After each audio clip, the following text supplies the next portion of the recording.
I'm just gonna go ahead and say this, government, come get me.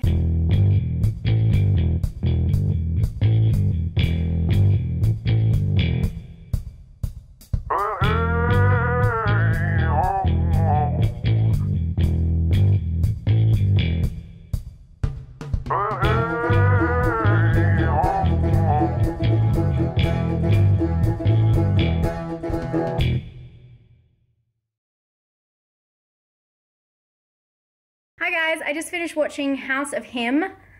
I'm actually so impressed, and I look surprised, I guess, because I looked at the trailer for this one. You know how I do the intro and I put in a lot of clips from the films, and I was like, shit, this looks really budget. I don't know if I'm into this. House of Him.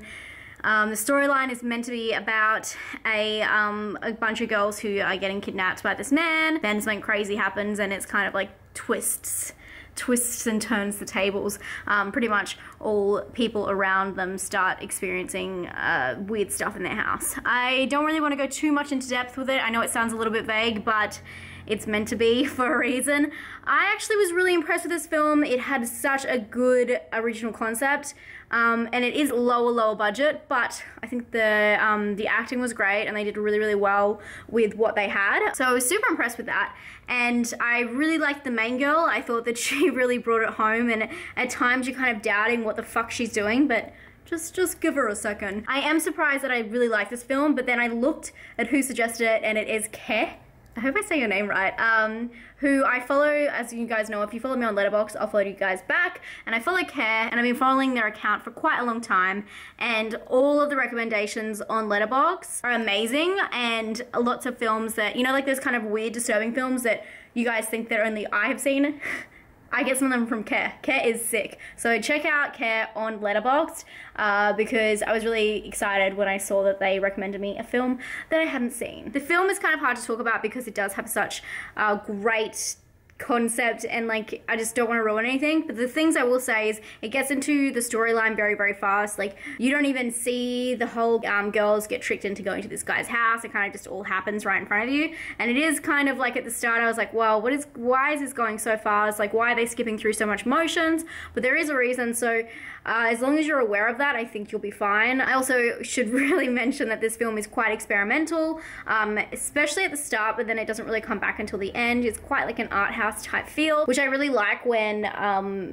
lower budget films do this, because I think that they have all the creativity there, and lower budget can pull off a lot of creative retro looks, if that makes any sense. In saying that, it also is a very conversational piece. There is like a weird conversation with the killer and the victim who sit down and have this long-winded conversation, and I was kind of a little bit tired. I feel like I need a nap today, but as that kind of happened, I was like, I got really more intrigued and I really got into the story. So past that point, I felt like everything was go. If you like films like They Look Like People, or maybe even Creep to a certain standard, I don't know, it's not the same, but it's interesting, it has an interesting concept, and I think that they did really well with the budget. So I'm gonna give this one a 6 out of 10. Didn't think it was a perfect film by any means, but I was highly impressed with the originality and what they did acting wise and directing wise. I would recommend checking out this film. Funny thing, I'm just gonna go ahead and say this, government, come get me. I had to get a VPN so I could buy this film.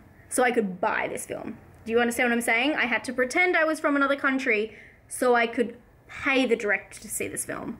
So that's a fun fact about Australia. That's what I mean when I say that I can't always access a lot of films, but you can buy this film direct on Vimeo.